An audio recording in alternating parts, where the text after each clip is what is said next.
नमस्कार सगळ्यांना. सर्वप्रथम श्री स्वामी समर्थ. तर हा आहे माझ्या बड्डेचा ब्लॉग. तर त्या दिवशी रात्री 12 वाजताच केक कापायचा होता सगळ्यांना. तर मी त्यासाठी 12 वाजेची वाट बघत हा मूवी बघत बसले होते. त्यानंतर मग 12 वाजले, केक कटिंग झालं. केक केक कापून झाला. मेहंदी लावून बसलेली होती. मला आवडतं मेहंदी लावायला, तर मग मी मेहंदी लावत होती. अशा पद्धतीने केक कापून झाला. बड्डेचं छान असं सेलिब्रेशन झालं लेट नाईट. आणि मग त्यानंतर चॅनलवर तुम्ही नवीन असाल तर लाईक, शेअर आणि सबस्क्राईब करा. कमेंटही करा. चॅनलला सबस्क्राईब करून घ्या. मस्तपैकी आम्ही केक खाल्ला, एन्जॉय केलं, मेणबत्त्या विझवल्या.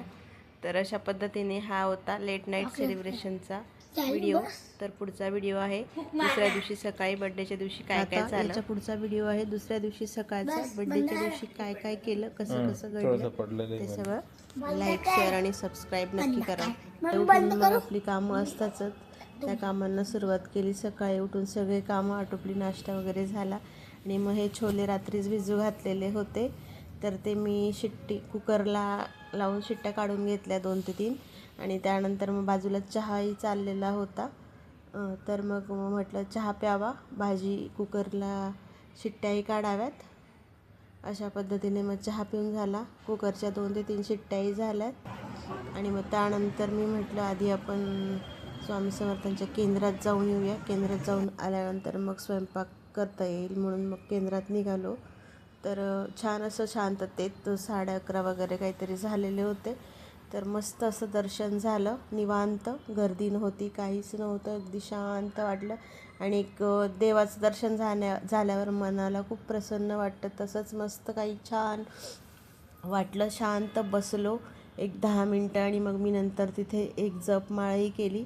छान वाटलं. आणि मी ठरवलंच होतं की बड्डेच्या दिवशी समर्थांच्या मंदिरात जाऊन यावं, आशीर्वाद घ्यावा. त्यानंतर ह्याला टिक्का लावला, दीदीला लावला, मला लावला.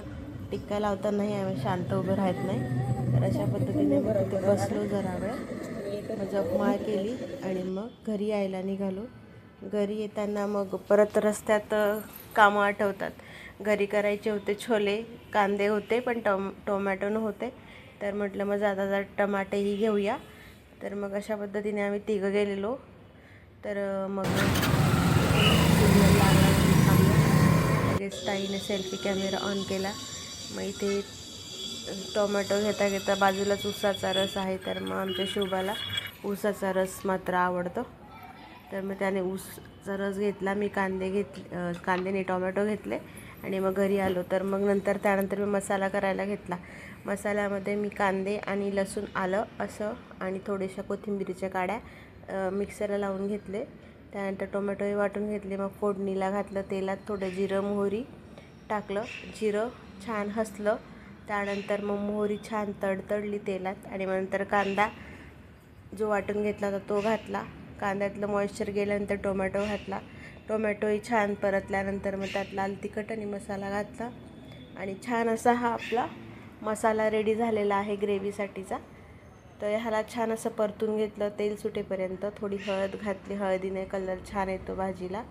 मग त्यानंतर बघू शकता इथे छान असा आपला मसाला परतला होता, त्याला तेलही छान सुटलेलं होतं. त्यानंतर मग छोल्यांमध्ये जे एक्सेस पाणी उरलेलं होतं जास्तीचं, ते मग मी नंतर इथे कढईत घातलं, जेणेकरून गरम पाणी घालायची पुन्हा गरज नको. तर अशा पद्धतीने मग ह्याला उकळी येऊ दिली. उकळी आल्यानंतर फक्त राहिलं होतं त्यात मीठ घालायचं. मग मीठ घालून घेतलं. अशा पद्धतीने छान असं चवीनुसार मीठ घातलं. आणि ऑलमोस्ट भाजी म्हणजे रेडीच झालेली होती. त्यात आता छोले घातले आणि एक 5 ते 10 मिनटं त्याला परत शिजवून घ्यायचं, उकळून घ्यायचं. आणि मस्त आपलं असे छोले रेडी झालेले होते. छोलेसोबत भटुरे, सगळ्यांचीच डिमांड होती आज की छोले भटुरे खायचे होते. तर मग त्या पद्धतीने मग मी छोले भटुरे छान बनवले होते. भटुरे म्हणजे मी काही मैद्याच्याच पुऱ्या केल्या नव्हत्या, गव्हाच्याच पुऱ्या केल्या होत्या. मी मैदा खूप अवॉइड करत असते. कधीतरी क्वचित खूपच म्हणजे गरजच असेल तेव्हाच मैदा वापरते. अदरवाईज मग इथे मी पुऱ्यांपेक्षा थोड्या मोठ्या आकाराच्या अशा ह्या पुऱ्या घेतल्या, म्हणजेच भटुरे.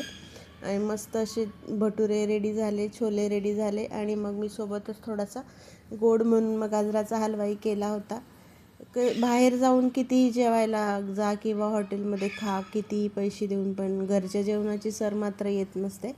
तर मस्त असे छोले भटुरे रेडी झाले, गाजराचा हलवा रेडी झाला. बघू शकताय. मग मी मस्त ताट वाढून घेतलं. हेच ताट वाढलेलं मग मी देवालाही नैवेद्य देऊन घेतला. छान असे भटुरे, छोले आणि गाजराचा हलवा. त्यानंतर मग आम्ही सगळ्यांनी मस्त असं जेवण केलं आणि थोडा वेळ आराम केला दुपारचा. इथे असं ताट बनवलं, देवाला दिलं आणि मग जेवलो. त्यानंतर थोडा वेळ दुपारी आराम झाला आणि नंतर काय करायचं म्हणून सगळे निघाले मॉलमध्ये. म्हटलं चला थोडं, मुलांनाही सुट्ट्या चालूच होत्या क्रिसमसच्या आणि मग बड्डे आहे, मग तसं तर शॉपिंग होती काही करायची, जस्ट म्हटलं एक फिरून येऊया कुठेतरी, म्हणून मग मॉलमध्ये फिरायला गेलो. बरेच शॉप बघितले, युस्टा, त्यानंतर मग जुडिओ, त्यानंतर अजून काय इंट्यून, असे बरेचसे शॉप बघितले. घ्यायचं काही नव्हतं, जस्ट फेऱ्या मारून आलो. उगाच थकतो मॉलमध्ये जाऊन तर, पण मग काय करणार, मुलांना सुट्टी, त्यांना काहीतरी विरंगुळा हवा होता. ॲक्च्युली आम्हाला दोघांना जायची इच्छा नव्हती, पण मुलांसाठी काही गोष्टी करायच्या. आमची ताई मध्ये मध्ये मग तीच व्हिडिओ बनवत असते, शूट करत असते, करू का मम्मी. इथे सगळं हेअर ॲसेसरीज वगैरे काही काही मेकअप प्रोडक्ट्स जे की आपल्या सगळ्यांनाच आवडतं, ड्रेसेस, चप्पल, सगळं बघितलं, व्हिडिओ बनवले आणि मग मॉलमध्ये अशा पद्धतीने टाईम स्पेंड केला.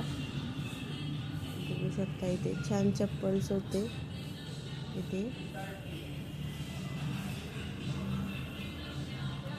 मॉलमध्ये चप्पल तसे घेत नसतो आम्ही, पण जस्ट बघितले. इथे बघू शकता कपडे पूर्ण आता काय जेनजी फॅशन चाललेली आहे, त्यानुसार जेनजी कपडे आहेत. ट्रॅडिशनलही असतात, आपल्यासाठी हवे असते तसेही असतात, पण जेनजी आता जरा जास्त ट्रेंडमध्ये आहे. तर त्यानुसार मुलांचे यंग जनरेशनसाठी, टीनेजसाठी कपडे ब्युटी सेक्शनचे शूट करू आलेले आहेत सध्या. ब्युटी सेक्शन ब्युटी अशा पद्धतीने आतमध्ये. आता जेनजी बिंजी काय ते मलाही माहीत नाही, वापरतात शब्द, म्हणजे जेनजी म्हणजे आताच्या जनरेशनची स्टाईल असं मी म्हणू शकते, असा मी त्याचा अर्थ लावलेला आहे त्यानुसार. आता इथे बघू शकता हे पुन्हा होते मेकअप प्रोडक्ट. इनसाईडचे मेकअप प्रोडक्ट छान असतात, कारण मी त्याची नेल पेंट वापरलेली आहे इनसाईडची, तर छान लॉंग लास्टिंग असते नेल पेंट. प्रायमरही वापरते मी, त्याचं इनसाईडचं चांगलं होतं ते. पण इथे काहीतरी ज्वेलरी वगैरे हे सगळं काही बघत होती ते. अशा पद्धतीने बघू शकताय.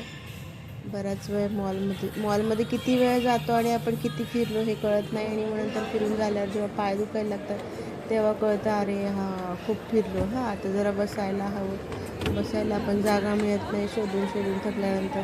इथे आणि मॉलमध्ये क्रिसमस असल्यामुळे खूप छान असं डेकोरेशन केलेलं होतं, तर ते डेकोरेशन पण मुलांना पाहायला आवडतं, म्हणूनच आम्ही घेऊन गेलो होतो. तिथे सॅन्टा वगैरे होते, जोकर होते, सॅन्टा चॉकलेट देत होता. पुढे आहे ती क्लिप, ती दाखवते. त्यानंतर हा इथे जुडिओमध्ये जेनजी कपडे होते, फॅशन ब्लेझर कोट बघू शकताय, घालतात आताच्या मुली सगळं काही, त्यामुळे मग ते बाजारातही अवेलेबल आहे सगळं काही मॉलमध्ये. आपण ते तसे कपडे कधी घातले नाहीत म्हणून आपल्याला जरा ते ऑकवर्ड फील होतं, बाकी काही नाही. असतात चांगले काही कपडे, काही करतात अंग प्रदर्शन, पण थोडंफार एक्सेप्ट करावं किंवा मग थोडंफार सोडावं. आपल्याला कम्फर्टेबल असेच कपडे आपण घेत असतो नेहमी, बाकी मग ज्याची त्याची चॉईस असते शेवटी. इथे बघत होतो टॉप, इथे बघू शकता. इथे वरून हे शूट केलं होतं थोडंसं, इथे जोकर वगैरे होते, सगळे लोक त्यांच्यासोबत फोटो काढत होते.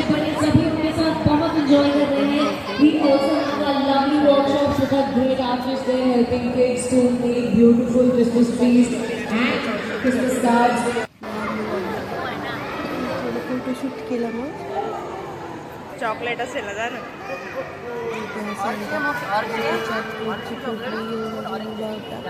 इकडे बघ. चॉकलेट वाटत होता लहान मुलांना आणि जो तो तिकडे फोटो काढायला रेडी होतो. अशा पद्धतीने बघू शकता त्याच्यासोबत हे जोकर होते. 3 ते 4 असे सांटा होता आणि मागचं डेकोरेशनही छान होतं. नंतर मग शेवटी DIY राहिलेलं होतं तर तिकडेही एक फेरी मारली. घ्यायचं तर काही नसतं पण जस्ट एक फेरफटका मारून बघायचं होतं सगळं. तर अशा पद्धतीने तुम्ही जर नवीन असाल तर लाईक, शेअर आणि सबस्क्राईब करा. व्हिडिओ बघा, व्हिडिओ कसे वाटत आहेत ते सांगा. आणि हा माझ्या बड्डेच्या दिवशीचा व्लॉग होता. तोही तुम्हाला कसा वाटला ते मला नक्कीच कळवा. चला तर मग भेटूया पुढच्या व्हिडिओत. तोपर्यंत बाय आणि लाईक, शेअर, सबस्क्राईब करायला विसरू नका.